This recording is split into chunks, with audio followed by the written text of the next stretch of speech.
Je vous remercie pour votre présence. Je remercie également la SF3PA ainsi que les organisateurs du congrès de nous permettre de vous présenter cette session thématique autour de la prescription de lithium chez le sujet âgé. Alors, nous travaillons tous les trois au sein du Centre ressources régional de psychiatrie du sujet âgé du professeur Limousin à Issy-les-Moulineaux, à Corentin-Selton, à Issy-les-Moulineaux. Alors, on a dû modifier un petit peu nos présentations par rapport au programme original parce qu'une de nos collègues qui devait initialement intervenir n'a pas pu venir. Donc, en fait, on a axé notre présentation sur notre session, sur la prescription du lithium chez le sujet âgé parce que c'est une molécule finalement que les praticiens sont assez réticents à prescrire dans cette population du fait de la crainte d'éventuels effets indésirables chez ces patients fragiles, et ce alors qu'il s'agit pourtant d'une molécule molécule clé dans la prise en charge de certains troubles psychiatriques du sujet âgé. Donc, dans un premier temps, c'est Nicolas Hortel, qui est MCUPH dans notre service, qui va commencer par vous illustrer justement ce paradoxe lié à la prescription du lithium. Ensuite, Margot Chen, qui est assistante dans notre service, va vous présenter un cas clinique qui illustre cette problématique. Et moi, je terminerai la session par une intervention qui va tourner autour des effets neuroprotecteurs du lithium. Voilà, je vous propose qu'on regroupe toutes les questions, s'il y en a, j'espère, en fin de session, après nos trois interventions. Et donc, je laisse la parole à Nicolas Hortel. Merci beaucoup. Merci tout d'abord, bonjour à tous, et merci d'être ici. Alors l'idée, vous m'entendez? Très bien. L'idée de cette présentation, c'est de parler, que j'ai intitulé le paradoxe du lithium. Alors on va discuter de ce paradoxe. En fait, cette présentation fait suite à une littérature assez riche, publiée dans un certain nombre de revues internationales, dont en premier lieu Acta Psy, qui publie de nombreux papiers, ces derniers temps autour du lithium. Alors tout d'abord, je vais aller rapidement sur l'indication des sels du lithium. Bien, ça a l'AMM, même c'est le gold standard pour le trouble bipolaire et notamment pour le traitement de l'épisode maniaque et la prévention des rechutes dépressives et maniaques. Donc ça, l'AMM en France, dans cette indication, et c'est même le traitement de première ligne. Mais il y a également des intérêts thérapeutiques assez nets dans la littérature, même si ça n'a pas l'AMM. Premier point, c'est pour le trouble bipolaire réfractaire. Et même on sait que chez la personne âgée, même si on se base sur un niveau de preuve qui est, on va dire, modeste, on voit que c'est même l'option de première ligne en termes d'efficacité de tolérance dans le trouble unipolaire réfractaire. Donc, quand je dis réfractaire, c'est pas résistant, c'est même après échec d'une première ligne de traitement antidépresseur bien conduite. Encore une fois, je rappelle, ça n'a pas l'AMM, mais on voit dans la littérature très clairement se dégager un bénéfice, et ce qui est recommandé dans plusieurs revues de littérature à partir des quelques données existantes. Deuxième, c'est le pouvoir, si je puis dire, suicidolytique du lithium, qui est aussi bien documenté. Alors là, en pratique, on se base sur un niveau de preuve bien plus élevé, on dit même de grade A, le grade maximum, même si, évidemment, on n'a pas une AMM en tant que telle chez tout patient suicidant, on va dire, ou à risque suicidaire élevé de le prescrire, mais on sait que c'est un traitement qui est associé à une diminution du risque de conduite suicidaire. Et enfin, un point qui sera détaillé par le docteur Hauser, c'est qu'on a aussi un certain nombre d'éléments dans la littérature, y compris des essais de phase 2, des essais contrôlés randomisés de phase 2, indiquant que le lithium permettrait de conférer une protection, en tout cas une protection contre la détérioration cognitive chez les patients âgés souffrant d'un trouble cognitif léger. Et c'est une information qui est extrêmement importante pour nous, bien évidemment, puisque finalement, en psychiatrie du sujet âgé, s'il fallait choisir le facteur clé pronostic chez nos patients, ce sont les troubles cognitifs. Mes troubles cognitifs font que j'aurai du mal à fonctionner, j'aurai du mal donc à pouvoir avoir une bonne qualité de vie. On sait que c'est assez central. Alors, un point important quand on ramasse la littérature, c'est que le lithium, finalement, c'est une vieille molécule. On a beaucoup de données. Et, finalement, toute la littérature converge pour dire que le lithium est associé à un bénéfice fonctionnel à long terme. Alors, c'est une littérature assez intéressante puisque c'est vrai qu'on voit, lorsqu'on regarde les essais contrôlés randomisés, on fait la part belle aux symptômes. C'est-à-dire qu'on se base généralement pour juger de l'efficacité d'un traitement sur des échelles symptomatiques. On va regarder dans quelle mesure mon traitement comparativement à un placebo va diminuer l'intensité de symptômes qu'on va juger, alors pour la dépression, je ne sais pas, une MADRS, etc. Mais finalement, la question, nous, en tant que praticiens, au-delà de soigner les symptômes, soulager les symptômes, c'est de savoir est-ce que le traitement que je donne confère un meilleur fonctionnement à mon patient. Et est-ce que ce meilleur fonctionnement, je peux en juger sur le long terme? est-ce que j'améliore le fonctionnement de mon patient? Et il se trouve que le lithium est, alors pour reprendre l'expression du professeur Gaimi, hein, qui est sans doute l'un, si ce n'est le meilleur spécialiste du trouble bipolaire en international, de dire que le lithium est associé à un bénéfice fonctionnel à long terme, et que finalement, à part le lithium et quelques traitements antiépileptiques, cette démonstration n'a pas été faite avec les antipsychotiques atypiques, pour lesquels on a beaucoup de données sur les réductions de symptômes, mais pour lesquels, assez étonnamment, on n'a pas d'éléments de preuve, je dirais, probants sur le long terme, en tout cas comparativement à ces bonnes vieilles molécules, si je puis dire, que sont le lithium ou certains traitements antiépileptiques. Et donc, c'est une question effectivement importante. Alors, malgré tout, chez le sujet âgé, on n'a pas beaucoup d'essais contrôlés randomisés, mais je pense qu'il y en a un à citer important pour nous, qui est GERI-BD, qui est un essai contrôlé randomisé en double aveugle de 9 semaines, où a été comparé le lithium au Depakote, au Divalproex, dans le traitement de la manie chez des personnes âgées de plus de 60 ans souffrant d'un trouble bipolaire, puisque c'est un épisode bipolaire type 1, puisque c'était pour un épisode maniaque. Et ce qui est intéressant en termes d'efficacité, on note une, je dirais, légère supériorité du lithium comparativement au Depakote en termes de réduction des symptômes maniaques. Alors je dis modeste, puisque c'est jugé sur une échelle pour le coup de symptômes, hein, la YMRS, où on voit un écart d'environ 4 points sur cette échelle, ce qui est une différence moyenne modeste. Mais ceci, c'est toujours intéressant, puisque derrière une différence moyenne modeste peut se cacher finalement un certain nombre de patients où il y a peu de différence et des patients où il y a une très grande différence. Et enfin, en termes de tolérance, eh bien, le lithium n'était pas... la tolérance était similaire entre le lithium et le Depakote. Alors vous allez me dire sur quoi on jugeait? Eh bien, c'était tout simplement sur la capacité d'obtenir le taux plasmatique cible. Donc je vais dire ça autrement. Une personne qui a des effets indésirables aura tendance à arrêter le traitement. C'est comme ça que les auteurs ont raisonné. Et puis l'autre point, c'est qu'il y avait aussi une évaluation des niveaux de sédation. On sait que c'est aussi un paramètre important lorsqu'on donne ces psychotropes à des personnes âgées, la sédation pouvant conditionner le risque de chute et de complications. Et donc en termes de tolérance, c'était tout aussi bien toléré voilà, pour les auteurs. Alors, globalement, qu'est-ce qu'on observe? Pourquoi on parle de paradoxe? C'est qu'on a une littérature qui semble déjà, je dirais, assez étoffée pour dire qu'il y a donc c'est un traitement de première ligne, mais également des bénéfices multiples pour nos patients. Mais en même temps, on observe depuis une vingtaine d'années, partout dans le monde, une chute libre de la prescription du lithium. Alors pour s'en convaincre, je vous ai mis quelques exemples. Alors, la première étude est une étude qui a été faite en Finlande, où on observe qu'en l'espace d'une vingtaine d'années, on est passé d'une prévalence de prescription du lithium dans le cadre du trouble bipolaire d'environ 12% à 4%.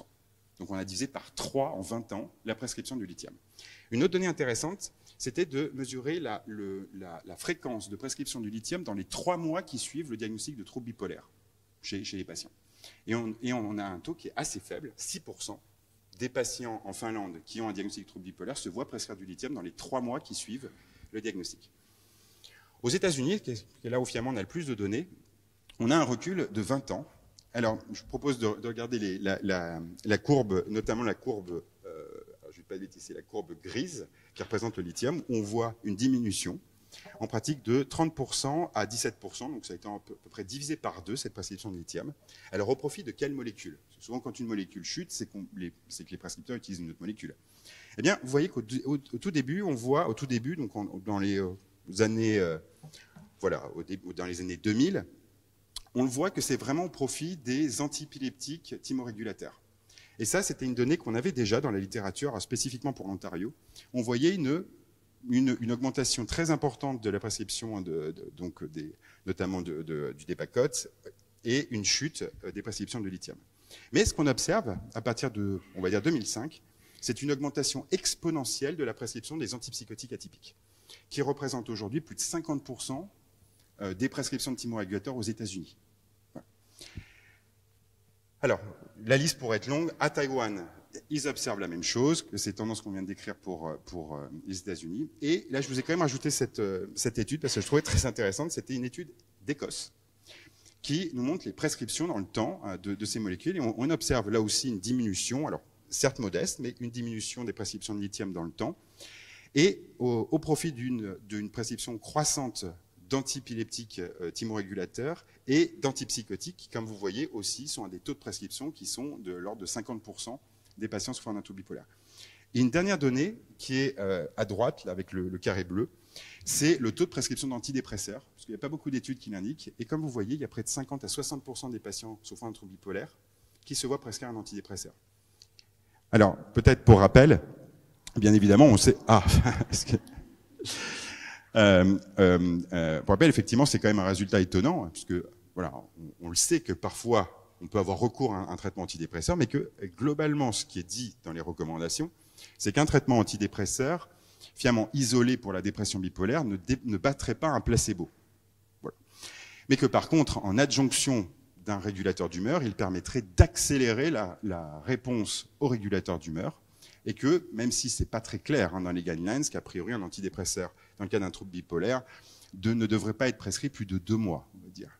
C'est à peu près ce qui est indiqué dans la littérature. Alors, quand même arriver à des taux de 60%, ça reste des prescriptions voilà, assez élevées. Alors, pourquoi ce recul? Alors, quelles hypothèses on peut formuler par rapport à ce recul de prescription? Tout d'abord, c'est l'essor des antipsychotiques atypiques. Je pense que c'est assez clair, les données d'épidémiologie. On a multiplié par 5 aux États-Unis ces prescriptions.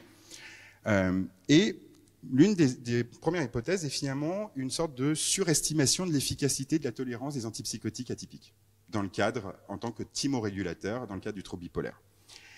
Une deuxième hypothèse est que parfois, et c'est vrai qu'on l'entend dans les services parfois, c'est qu'il y a des idées qui ne sont pas forcément documentées scientifiquement, que le lithium serait beaucoup moins efficace sur certains phénotypes du trouble bipolaire. Je fais allusion par exemple aux caractéristiques mixtes, où on entend parfois les cycles rapides, avec une sorte de certitude, alors même que ce n'est pas étayé, si vous voulez, clairement dans la littérature. Alors, je vais être plus précis, qui n'est pas étayé dans la littérature qu'il y aurait une supériorité des antipsychotiques atypiques pour traiter ces phénotypes comparativement à du lithium. Mais que ces phénotypes, ces caractéristiques, pourraient tout simplement des caractéristiques qu'on observe comme étant des facteurs de résistance au traitement thymorégulateur, quel qu'il soit. L'autre point, c'est la crainte des effets indésirables. Il n'y a pas besoin finalement de devoir rentrer plus dans le détail. Il suffit de parler avec nos collègues, je ne sais pas, nos néphrologues par exemple. On sait que nos collègues donc non psychiatres, médecins non psychiatres, peuvent avoir tendance facilement à arrêter le lithium dès qu'il y a une situation aiguë, avec l'idée que ce médicament pourrait être très dangereux, notamment sur un épisode aigu, qu'il faudrait l'arrêter. Et que ces effets indésirables seraient potentiellement bien plus marqués pour le patient avec du lithium qu'avec un antipsychotique atypique. Alors il y a d'autres points, il y a la plus grande facilité d'usage, ça c'est assez objectif, de prescrire un antipsychotique atypique que du lithium. On sait qu'on évite de faire un certain nombre de prises de sang pour vérifier les lithiémies, mais malgré tout, pour rappel, et on n'a pas besoin de leur dire, il faut savoir qu'avec un antipsychotique atypique, on est censé évidemment aussi faire un suivi médical et des prises de sang de contrôle. Et enfin, le lithium a une marge thérapeutique plus étroite. Effectivement, on doit suivre un dosage sanguin, ce qui peut parfois faire craindre, notamment si une personne âgée est à risque de se déshydrater, etc., de surdoser. Alors, l'autre champ d'hypothèse est qu'il y a une diminution d'expérience clinique. C'est-à-dire que finalement, le fait qu'on ait une chute de ces prescriptions veut dire que les internes qui passent dans les services voient moins ces prescriptions finalement de lithium que ne le voyaient nos pairs, et sont un peu déshabitués à ces prescriptions, ont moins d'expérience. Et enfin, pas besoin de leur dire, il y a peu ou pas d'intérêt économique à la promotion du lithium, puisque il n'y a plus de brevet, ça vaut rien, si je puis dire, le lithium, contrairement aux antipsychotiques, un certain nombre d'antipsychotiques, et notamment les formes injectables, qui sont sujets à des brevets actifs. Alors peut-être un point important, ça va être le profil de tolérance du lithium. Alors, il y a un très bel article, je vous conseille sa lecture, dans Lancet, c'est pas tous les jours qu'on a un Lancet sur la psychiatrie, qui a fait une revue de littérature complète sur les effets indésirables du lithium. C'est quoi les données exactes? Et la conclusion est assez intéressante, puisque, qu'est-ce qui est dit par les auteurs? Eh bien, le lithium est associé à une perte de la capacité de concentration des urines, donc c'est une augmentation du risque du diabète insipide, voilà, que c'est associé à une hypothyroïdie. En pratique, on le sait, c'est du 10-15% de risque. D'une hyperparathyroïdie, alors c'est beaucoup plus rare, mais attention, ça nous a rappelé encore une fois qu'il faut penser au calcium, à doser le calcium avant et pendant le traitement pour ces patients, et à une prise de poids. Par contre, en ce qui concerne le rein, la conclusion des auteurs est qu'il y a peu d'arguments pour penser qu'il y ait un impact cliniquement significatif du lithium sur la fonction rénale. De quoi étonner un néphrologue. Et ça, c'est dans le Lancet, publié par une équipe d'ailleurs pluridisciplinaire sur les données réelles. Alors, le Lancet, quand on rentre un peu dans le détail, ça c'est la conclusion globale. En fait, un point central, c'est de dire que c'est pas qu'il n'y a pas d'effet, c'est pas que le lithium n'a pas de risque en termes de conséquences néphrologiques, c'est le surdosage. C'est ça tout l'enjeu. C'est-à-dire, la conclusion de l'article, c'est que si le lithium est bien manié et prescrit, je dirais, dans les règles de l'art, en s'adaptant aussi au sujet âgé, eh bien, il n'y a pas d'argument scientifique pour pouvoir craindre qu'on aura des complications beaucoup plus lourdes que ce qui est décrit voilà, dans cette synthèse. Par contre, bien évidemment, la peur absolue est le surdosage, parce que le surdosage, lui, par contre, peut être très problématique et causer les effets désirables, y compris néphrologiques. Alors, pour peut-être très rapidement, une autre façon de chercher à comprendre voilà, si le lithium, effectivement, est, je dirais, dangereux, c'est-à-dire pourvoyeur de grandes complications chez le sujet âgé, on s'est dit que s'il y a des grandes complications médicales, notamment néphrologiques, on attend une surmortalité liée au lithium. Alors on a fait une étude, on s'est appuyé sur les résultats de la cohorte CSA. Peut-être, je sais qu'un certain nombre d'entre vous connaissent cette cohorte, c'est une cohorte française, qui inclut des patients âgés de plus de 55 ans, recrutés dans 60 secteurs en France et qui ont été suivis pendant 5 ans. Et l'objectif principal était d'examiner les facteurs prédictifs de mortalité de ces patients. Patients qui présentent un trouble psychiatrique chronique, à savoir soit une schizophrénie, soit un trouble bipolaire, soit un trouble unipolaire. Et donc on a regardé tout simplement si les patients qui recevaient du lithium, essentiellement pour un trouble bipolaire dans l'étude, eh bien, si ces patients avaient un risque de mortalité à 5 ans qui était différent de ceux qui n'en prennent pas, et même différent de ceux qui avaient comme régulateur d'humeur un anti-épileptique ou bien un antipsychotique atypique. Et nos résultats, les voilà en termes numériques. Alors, les résultats, c'est qu'on a observé que le taux de mortalité à 5 ans de ces patients, numériquement, pour sous lithium, était de 15%, alors que chez ceux ne prenant pas de lithium, il était à 25%, donc inférieur numériquement, mais j'insiste, pas statistiquement. C'est-à-dire qu'en fait, on disposait que d'un échantillon restreint, c'est-à-dire 40 patients qui prenaient du lithium, suivis 5 ans. On avait à peu près 600 contrôles, d'accord, ne prenant pas de lithium, mais lorsqu'on ajustait, on manquait, je dirais, d'événements, on manquait de participants pour pouvoir juger. Mais numériquement, c'est quand même inférieur, ce qui va quand même dans le bon sens. Par contre, la mortalité sous antipsychotique atypique était à plus de 30%. Donc, numériquement supérieure aux patients ne prenant, ne prenant ni antipsychotique ni lithium. Là aussi, la différence n'était pas significative, mais il y avait une tendance, alors on est prudent, mais on ne démontrait pas que c'était indépendant des autres facteurs, mais quand même, il y avait, on doit avoir ça en tête. En termes de cause de mortalité, on observait 0 suicide dans l'échantillon des personnes qui prenaient du lithium, voilà, contre 4% moyenne chez les contrôles. Et en termes de mortalité cardiovasculaire, numériquement, c'était assez similaire. Par contre, en termes de mortalité liée à des maladies non cardiovasculaires, le taux semblait être numériquement plus faible dans le groupe lithium. Alors, malgré tout, le lithium, on vient de dire, avec cette revue de littérature du Lancet, que, OK, il y a des effets indésirables qu'on connaît bien, mais tiens, le risque rénal est probablement surestimé dans l'esprit de tous, hors surdosage.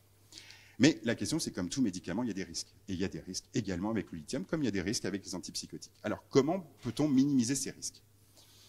Eh bien, ce que proposent ce qu'indiquent les recommandations, c'est de privilégier les formes à libération prolongée. Alors, en fait, l'idée derrière tout ça, c'est de dire, OK, le vrai danger du lithium, c'est le surdosage. Comment je fais pour éviter des surdosages même faibles? Eh bien, je vais éviter d'avoir des formes, par exemple à libération immédiate, qui peuvent piquer à un moment, si je puis dire, dans la journée. Les formes à libération prolongée sont donc à privilégier. L'autre point, c'est le lithium plasmatique cible. Dans le trouble bipolaire, on est classiquement à 12 heures.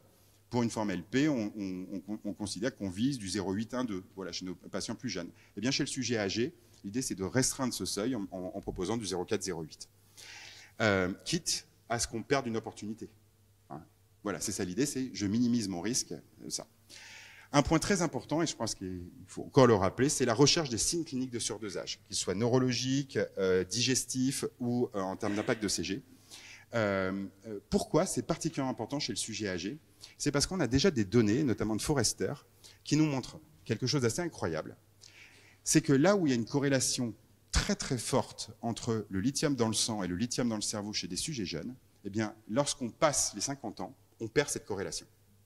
Alors, qu'est-ce que ça implique pour nous? Ça veut dire que pour une personne âgée, eh bien, finalement, mon lithium dans le plasma ne me renseigne quasiment pas sur la quantité de lithium que j'ai dans le cerveau. Donc, c'est-à-dire que pour un taux qui semble relativement bon, je peux avoir des personnes qui sont totalement sous-dosées dans le cerveau, et à l'inverse, des personnes qui peuvent surdoser, alors même que j'ai une lithiémie plasmatique qui semble assez faible. Donc, prudence, puisqu'on a ces données. Alors, vous allez me dire comment on le sait. On fait des IRM finalement spécifiques qui permettent de mesurer la quantité de lithium dans le cerveau et l'on compare au taux plasmatique et c'est comme ça que Forrester a pu montrer qu'il y avait cette perte de corrélation après 50 ans.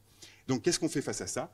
Eh bien, on se dit qu'il vaut mieux garder cette cible à 0,8 max en se disant je réduis mon risque malgré tout de surdosage, quitte à accepter que j'ai un certain nombre de patients pour qui ça ne marche pas tout simplement parce qu'ils n'ont pas suffisamment de lithium dans le cerveau.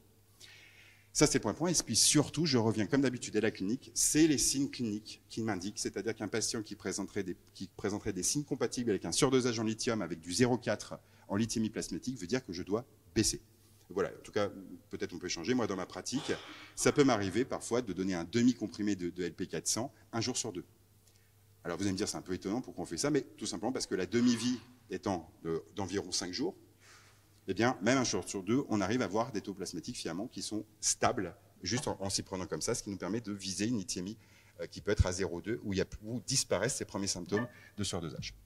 Voilà, donc en conclusion, le paradoxe, c'est qu'on observe une baisse de prescription du lithium dans le monde au profit des antipsychotiques atypiques, malgré une démonstration d'efficacité clinique sur le plan fonctionnel au long cours du lithium, plus des bénéfices, certes, à démontrer formellement, mais très probable en termes cognitifs et en termes de risque suicidaire, et avec un profil de tolérance pour lequel les données nous indiquent qu'il est au moins non inférieur aux autres classes pharmacologiques.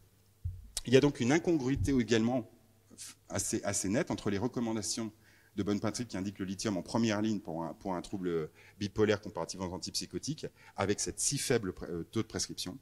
Et comment renverser la tendance? Eh bien, probablement une meilleure diffusion des données, probablement une meilleure recherche et une sorte de redynamisation de la recherche avec des essais contrôlés randomisés qui pourraient cette fois non pas faire la part belle à des échelles de symptômes, mais à des échelles fonctionnelles et menées sur des temps plus longs. Et un travail à faire très clair, d'ailleurs, qui est un groupe de travail actuel au niveau de l'Europe, autour du repositionnement des médicaments, pour aussi permettre d'anticiper les difficultés potentielles juridiques et d'autorisation de nouvelles indications pour des médicaments à partir du moment où on aurait pu démontrer un bénéfice, par exemple, cognitif dans le déclin cognitif léger. Voilà, je vous remercie.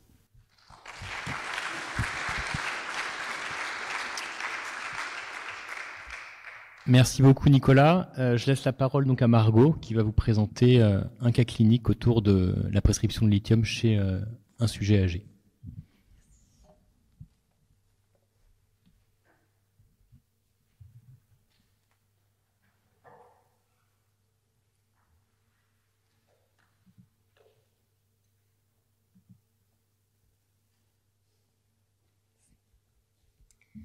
Merci Franz. Donc Margot Chen, je suis psychiatre assistante dans le service de psychiatrie du sujet âgé de l'hôpital Corentin-Selton. Et je vais donc vous présenter un cas clinique pour illustrer un peu l'utilisation du Théradite chez une personne âgée que j'ai eu l'occasion de prendre en charge lorsque j'étais interne dans le service et que je suis maintenant en ambulatoire. Je n'ai pas de conflit d'intérêt. Donc, il s'agit d'une patiente qui s'appelle donc Madame J. Colette, qui est née en 1936 à Paris, qui était fille unique, qui vit actuellement à Issy-les-Moulineaux, qui est divorcée, qui travaillait comme secrétaire et donc qui est actuellement retraitée et qui a une fille, Nathalie, qui habite dans son immeuble et qui est très présente. Et c'est une dame qui aime beaucoup les mots croisés, le coloriage et les feuilletons à la télévision. Dans ses antécédents médicaux, on retient un lymphome non-hodgkinien qui a été traité en 2015, qui est actuellement en rémission stable et suivi régulièrement en hématologie, une hypertension artérielle, une chirurgie de cataracte et une hystérectomie. Donc l'histoire psychiatrique de cette patiente commence dans les années 60, alors qu'elle a à peu près 25 ans. Elle va commencer à faire plusieurs épisodes dépressifs caractérisés, donc pendant environ 40 ans, qui vont être pris en charge uniquement en libéral et qui vont être traités par des molécules antidépressives assez classiques, donc ISRS, IRSNA et tricycliques. Et myocérine aussi. Et finalement, il va y avoir de nombreuses rechutes, avec de nombreuses modifications thérapeutiques. Et ce qu'on retrouve finalement, c'est une stabilité d'environ 1 an sous venlafaxine 75 et amitriptyline 10 gouttes. Voilà. Et donc en 2018, elle fait une première tentative de suicide qui va l'amener à sa première hospitalisation à l'hôpital Corentin-Selton, dans le service de psychiatrie du sujet âgé. Donc à ce moment-là, elle est traitée par Minelcipran 50 mg, qui est donc un IRSNA. Et mes collègues, donc à l'époque, vont augmenter ce traitement à 75. Ça va être inefficace. Donc ils switchent pour de la venlafaxine, finalement qu'elle tolère mal parce qu'elle présente une hypertension artérielle, ce qui est assez classique avec ce traitement. Donc le traitement est arrêté. Et un traitement par mirtazapine est mis en place, mais est arrêté suite à un épisode de dépersonnalisation. Et donc, finalement, un traitement par kétiapine 100 mg est introduit et va permettre une rémission des symptômes, en adjonction avec un traitement par prégabaline à visée anxiolytique. Finalement, elle sort donc d'hospitalisation avec ce traitement qui est plutôt donc un traitement de dépression bipolaire. Quelques mois après, donc 4 mois après, elle fait une rechute dépressive qui va l'amener à une nouvelle hospitalisation. Donc toujours sous kétiapine 100 mg, qui va être arrêtée au profit d'un traitement par fluoxétine, qui va permettre une rémission et de nouveau une sortie d'hospitalisation. Et quelques mois après sa sortie d'hospitalisation, elle est euthymique, autonome au domicile. Voilà. Et fin de l'été, sa fille alerte la psychiatre qui la suivait en ambulatoire à l'époque parce qu'elle trouve que sa mère présente des troubles du comportement, donc notamment une négligence des tâches quotidiennes à la maison au profit du visionnage de séries Netflix. Elle est allée une fois chez son kiné sans pantalon et elle remplit ses mots croisés de façon assez étrange avec des mots qui n'existent pas. Et donc son médecin généraliste va faire un bilan somatique en première intention, donc avec une IRM cérébrale qui finalement ne retrouve pas grand-chose de particulier en dehors d'une hypotrophie hippocampique côté à échelle TENS2 bilatérale et une atteinte vasculaire phasée case 2. Mais pas d'événements récents. Il y a un bilan biologique standard qui est réalisé, qui trouve rien de particulier non plus. Et finalement, devant la majoration des troubles du comportement, il y a une nécessité d'un placement en EHPAD temporaire, fin octobre. Et puis, ça tient pas en EHPAD, donc elle est de nouveau adressée en hospitalisation à l'hôpital Corentin-Selton, donc pour sa 3e hospitalisation. Et finalement, à l'entrée, elle va présenter une symptomatologie plutôt d'allure confusionnelle, avec une désorientation temporospatiale, un contact familier avec de nombreux coq à l'âne, une humeur qui est plutôt exaltée, et des troubles du sommeil avec de nombreux réveils nocturnes.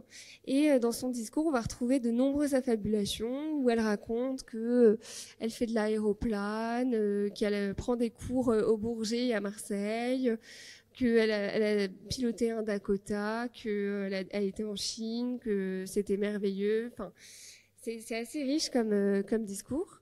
Et elle présente également des oublis à mesure et elle est complètement anosognostique de sa symptomatologie. Et donc, elle va faire des mots croisés également en hospitalisation. Il y a un problème avec le clavier. Où elle remplit des mots qui n'existent pas, alors que d'habitude, elle est très forte en mots croisés, elle fait des forces 4. Et puis, elle qui est très minutieuse habituellement dans le coloriage, elle colorie comme un enfant de 2 ans. Et donc, il y a toute une série d'examens complémentaires qui va être réalisée en hospitalisation pour trouver une étiologie à ce tableau de confusion. Donc, un scanner cérébral qui est normal, un EEG qui est normal. Mes collègues, à l'époque, se posaient la question d'une étiologie neurodégénérative. Donc, il y a un TEP scan cérébral qui est réalisé et qui ne retrouve pas d'argument en faveur d'une maladie d'Alzheimer ou une maladie à corps de Lévy. Devant l'hypothèse aussi immunologique, un dosage plasmatique des anticorps antineuronaux qui est négatif et un dosage de la progranuline pour éventuellement orienter vers une DFT qui va s'avérer normale. Il y a un BNP aussi qui est réalisé à ce moment-là, qui montre une efficience cognitive globale qui est altérée avec une MoCA à 20/30. Donc avec un syndrome frontal, des difficultés sur le plan exécutif, des difficultés sur le plan amnésique et une apraxie réflexive. Et donc, devant ce bilan étiologique qui est plutôt normal, en dehors du BNP, il y a le diagnostic de manie confuse qui est retenu, donc qui est apparu sous un traitement par fluoxétine 20 mg. Et donc, ce diagnostic de manie confuse va également, par définition, amener au diagnostic de trouble bipolaire, ce qui est assez fréquent finalement chez des sujets âgés qui sont hospitalisés, qui ont comme antécédent un trouble dépressif récurrent. Finalement, on va pouvoir poser le diagnostic de trouble bipolaire à un âge assez avancé en reprenant les éléments sur le plan anamnestique où ils vont présenter un premier épisode d'hypomanie ou de manie tardivement. Donc à ce moment-là, le traitement par fluoxétine est arrêté. Et on introduit un traitement par Téralite. Et ce traitement va amener à une résolution des symptômes assez spectaculaire. C'est-à-dire qu'en quelques jours, elle revient totalement à son état de base. Donc elle va reprendre les mots croisés avec des vrais mots. Elle va refaire du coloriage correctement. Et donc elle sort à la maison. Elle retrouve une autonomie antérieure. Et il y a un BNP qui est réalisé 3 mois après cette hospitalisation qui finalement se normalise totalement. 5 mois après cette hospitalisation, elle voit son hématologue qui prescrit un bilan biologique pour le suivi de son lymphome. Et là, le bilan retrouve une hypercalcémie corrigée à 2,77. Et donc, dans le cadre du bilan étiologique de cette hypercalcémie, il y a une PTH donc, qui est dosée, qui est retrouvée supérieure aux normes, avec une phosphorémie qui est normale, une hypomagnésémie et une hypovitaminose D. Et donc, à ce moment-là, devant la possible hyperparathyroïdie secondaire liée à l'hypovitaminose D, ce qui est préconisé, c'est une supplémentation en vitamine D. Donc, elle est supplémentée en vitamine D. Et 2 mois après, il y a un nouveau bilan qui est réalisé, qui retrouve toujours une hypercalcémie, une vitamine D qui est normale, une phosphorémie qui est subnormale, une PTH qui est toujours augmentée. Et donc, là, il y a le diagnostic d'hyperparathyroïdie qui est posé. Plusieurs mois après, donc 6 mois après, il y a toujours la persistance de cette hypercalcémie. Donc la psychiatre demande un avis endocrinologique qui dit qu'effectivement, ça peut être dû à l'introduction récente, il y a plusieurs mois, de Téralite. Et donc, dans ce contexte-là, la psychiatre qui à l'époque suivait cette patiente arrête le Téralite et introduit un traitement thymorégulateur par lamotrigine, qui est donc un antiépileptique. Et de nouveau, plusieurs mois après l'introduction de ce traitement par lamotrigine, elle présente une symptomatologie confusionnelle avec donc des troubles du comportement, une désorientation temporospatiale, de nouveau des affabulations, des fluctuations de la vigilance. De nouveau, elle remplit ses mots croisés n'importe comment et elle colorie Choupi de façon grossière. Et donc là, il y a un bilan somatique qui est réalisé et qui ne retrouve pas d'anomalie. Et donc, un nouvel épisode de manie confuse est posé. Donc, ça l'amène à sa 4e hospitalisation à Corentin-Salton. Donc, c'est là où moi, en tant qu'interne, j'ai commencé à suivre cette patiente. Et donc, à son arrivée, elle présente donc ce tableau de manie confuse avec une hypercalcémie qui est toujours présente, malgré l'arrêt du Teralit il y a plusieurs mois, ce qui est assez classique, avec une PTH qui est toujours augmentée et une vitamine D qui est normale. Donc là, dans ce contexte d'hypercalcémie persistante depuis plusieurs mois, il y a un bilan de complications qui est réalisé. Donc une ostéodensitométrie pour chercher une déminéralisation osseuse qui est normale, une échographie rénale et vésicale également est réalisée à la recherche de néphrocalcinose et de lithiase rénale et qui est normale, et une échographie thyroïdienne et des parathyroïdies qui est réalisée, et il n'y a pas d'hypertrophie des parathyroïdes qui est retrouvée, sachant que c'est un examen avec une faible sensibilité. Donc, devant ce tableau de manie confuse sous lamotrigine 100 mg, le traitement par lamotrigine est arrêté, parce qu'on sait que c'est pourvoyeur d'épisodes d'hypomanie et de manie. Il y a un traitement par kétiapine qu'elle avait déjà eu dans le passé, qui est réintroduit jusqu'à une posologie de 250 mg, mais finalement qui n'est pas efficace. Un traitement du coup par Dépacote qui va être introduit à la place, qui va montrer une amélioration, qui va permettre une amélioration partielle de la symptomatologie à une posologie maximale de 1000 mg. Et donc, devant ces inefficacités de plusieurs traitements, il y a un avis endocrinologique qui est sollicité afin de réintroduire le traitement par Teralit. Et donc, l'endocrinologue dit OK, on peut réintroduire le lithium. Et donc, le Teralit est réintroduit. Et à ce moment-là, en quelques jours, de nouveau, elle présente un retour à son état de base avec une très faible posologie à 200 mg. À 200 mg, qui permet un retour à son autonomie antérieure et un retour à domicile. Donc, quelles étaient les préconisations sur le plan endocrinologique? Donc, l'endocrinologue a dit qu'il fallait surveiller la calcémie une fois tous les 3 mois en externe, et il fallait cibler une calcémie inférieure à 2,80. Sachant que j'ai pas précisé, mais en hospitalisation, il y avait effectivement aussi des ECG qui avaient été réalisés et qui ne montraient pas d'anomalie spécifique à l'hypercalcémie. Donc voilà, donc surveillance de la calcémie tous les 3 mois, suivi endocrinologique spécialisé quand même en externe, et avec une surveillance des complications liées à l'hypercalcémie, donc qui sont l'ostéoporose, l'insuffisance rénale et les lithiases rénales. Si des complications surviennent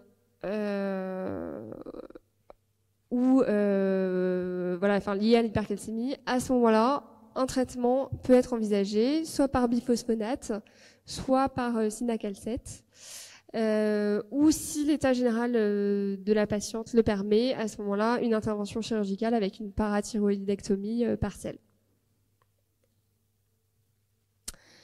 Et donc maintenant, c'est moi qui suis cette patiente en consultation suite au départ de sa psychiatre traitante.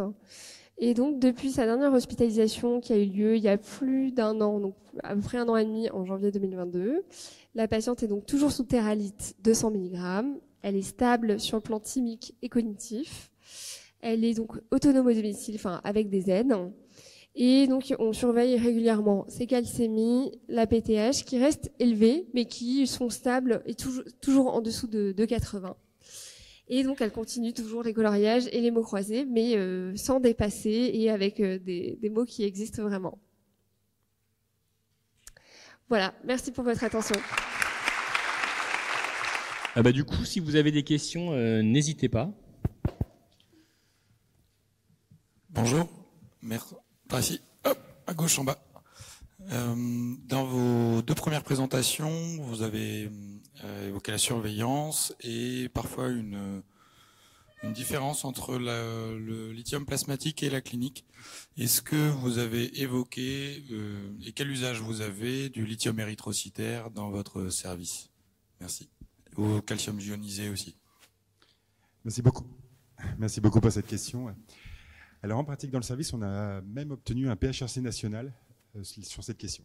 C'est pour dire à quel point effectivement on pense que c'est très important, qui a été en souffrance parce qu'il s'est passé une crise qui nous a occupé un petit peu pendant 3 ans, mais que là on va pouvoir démarrer. Donc ceci, j'ai pas de réponse à vous apporter, si ce n'est qu'il y a 0 données dans la littérature. C'est simple, 0. Et qu'en pratique clinique, alors ça vaut ce que ça vaut, mais que c'est des choses que nous on voit assez fréquemment, une décorrélation entre le lithium plasmatique et intra-érythrocytaire. Et donc c'est ça qui a été une justification, on va dire, d'examiner si effectivement le lithium érythrocytaire serait un meilleur prédicteur du lithium cérébral. Et il y a un autre point aussi qui est intéressant en littérature, c'est plutôt dans les années 80, une littérature qui a duré 3 ans, qui était de regarder le lithium salivaire. Pourquoi? Parce qu'on a des données de modèles animaux qui montrent, parce qu'on peut avoir l'idée que le lithium, ça serait un minéral qui aurait une sorte de passage osmotique qui passerait comme ça à la barrière hématocéphalique. Et en fait, on a donc des modèles qui nous montrent que lorsque on prend des souris, vous savez, pour lesquelles on désactive un gène, knockout pour des récepteurs sodiques, on divise par 2 la quantité de lithium dans le cerveau. Donc, ce qui veut bien dire qu'a priori, une partie du fait que le lithium passe dans le cerveau dépend de canaux, notamment a priori de canaux sodiques, dont la fonctionnalité pourrait, je dirais, varier avec l'âge. Voilà. Donc, alors, je peux pas vous dire qu'en tout cas, il y a une quelconque recommandation de dire de lithium intra-érythrocytaire. Par contre, en cas de doute, je dirais à titre amical, regardez le lithium intra-érythrocytaire parce que parfois on a des surprises qui semblent, je dirais en tout cas, mon expérience, coller un peu plus avec la clinique. Et pour la réponse définitive issue d'une étude, on espère pouvoir le donner d'ici à peu près 2 ans. Voilà.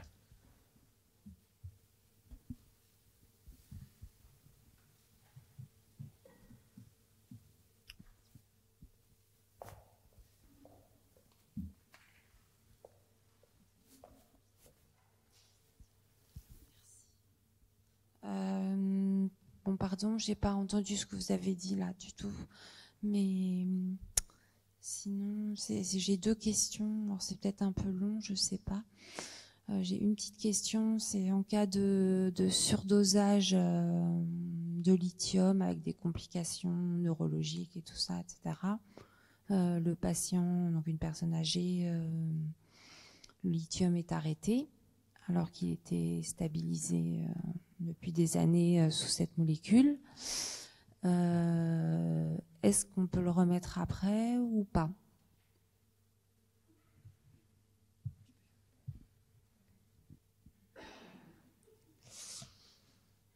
Alors, nous, en pratique, oui, on reprend le lithium une fois la période de surdosage résolue.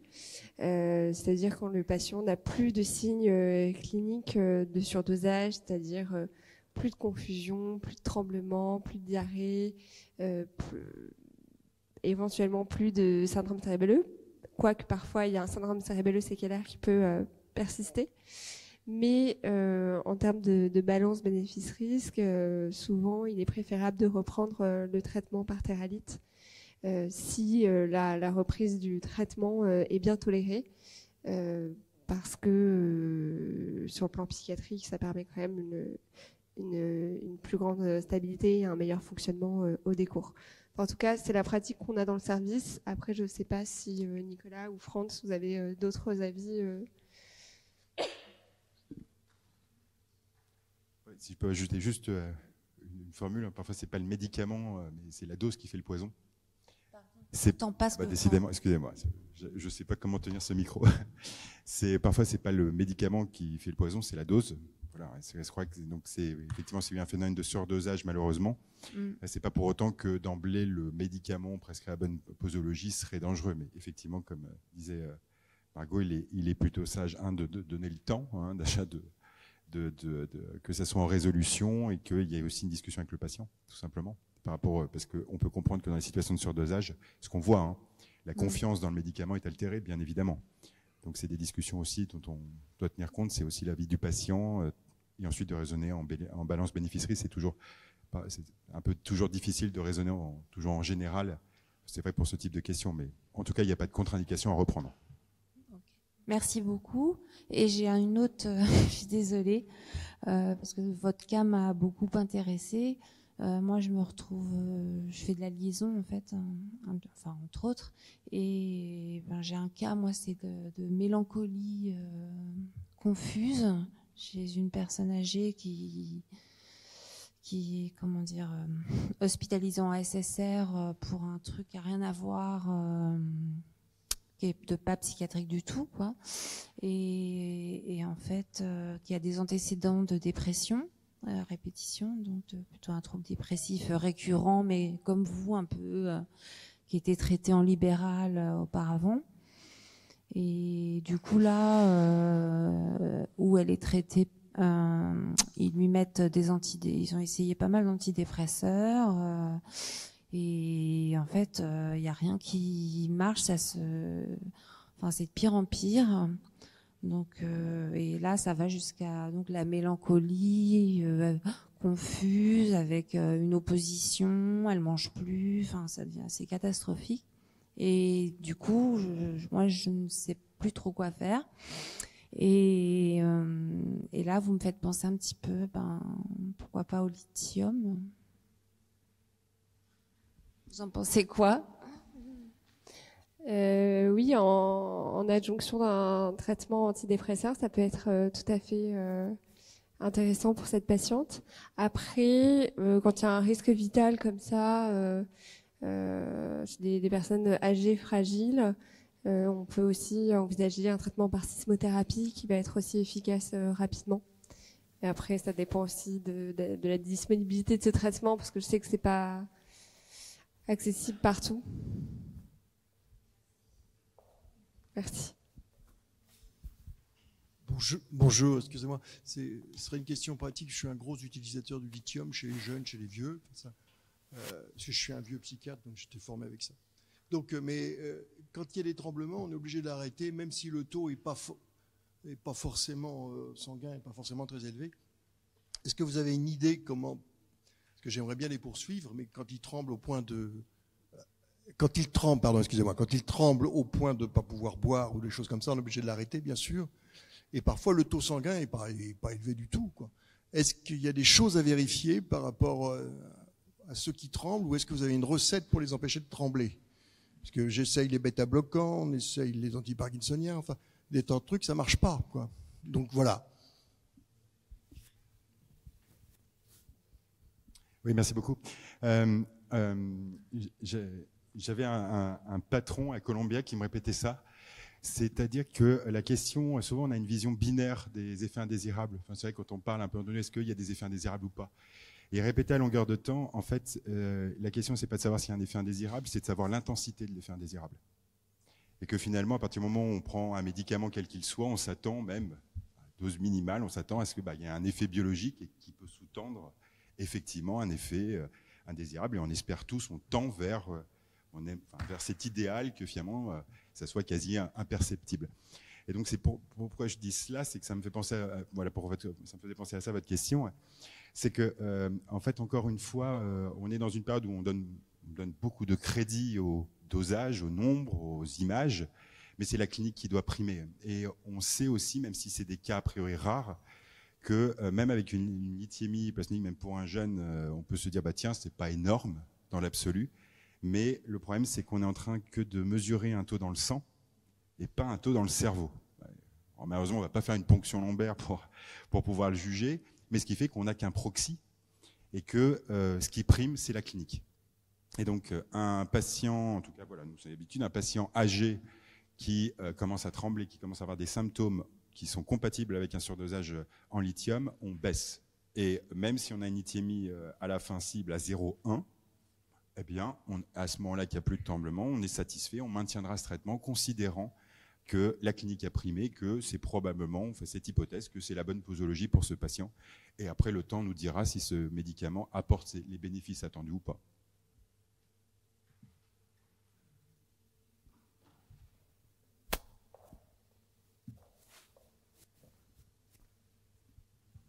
Bonjour, j'avais une question par rapport à l'entrée en EHPAD, en maison de retraite. Ils ont souvent une perte cognitive liée aussi au traumatisme psychique. Et je me posais la question, est-ce qu'il y a eu des études sur la microdose de lithium à l'entrée pour essayer de pallier à cette perte cognitive qui est assez flagrante? Votre question, c'est est-ce qu'il y a eu des études qui ont évalué l'intérêt du lithium à l'entrée en EHPAD? Ah, lié à l'entrée en EHPAD. Lié à l'entrée en EHPAD avec le déclin cognitif qu'on a toujours lié à l'entrée, vraiment le réactionnel à l'entrée en EHPAD. Moi, j'en ai pas trouvé, parce que j'ai vraiment bien épluché la littérature et normalement tout ce qui existe, je vous l'ai présenté.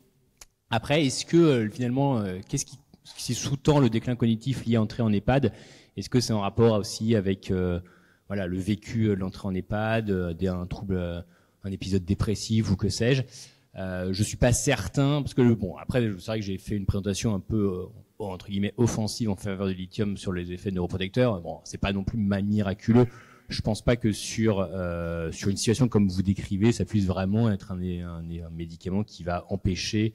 Moi, je pense vraiment on se passe plutôt sur du plus long terme. Bon, après il y a des études que je vous ai montrées, c'est quelques mois, ce qui pourrait correspondre un petit peu à votre situation.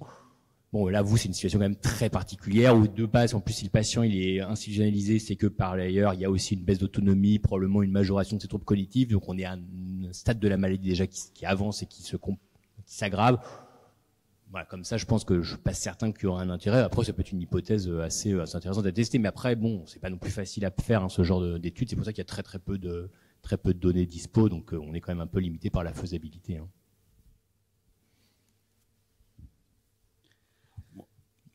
Bonjour, j'ai deux questions du coup. La première, c'est est-ce qu'il y a des études concernant l'utilisation du lithium en microdosage dans le cadre du trouble bipolaire chez la personne âgée? Parce que finalement, on a l'impression qu'il n'y a pas forcément de corrélation vis-à-vis dans les concentrations, on a tendance à mettre quand même moins de lithium par rapport à des sujets plus jeunes. Est-ce que sur des microdosages, ça pourrait avoir un effet?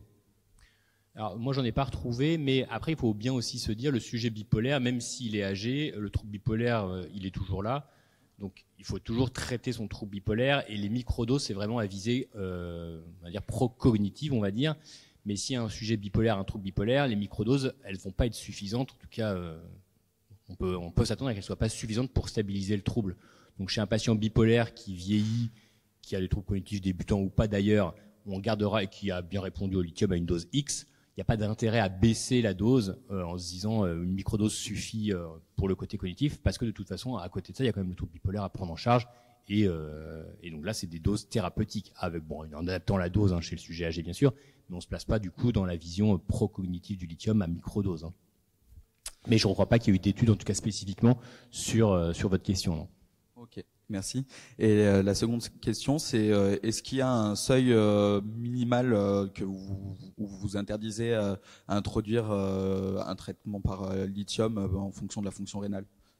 Est-ce que par exemple, si vous êtes à 30, vous introduisez quand même, ou à 20?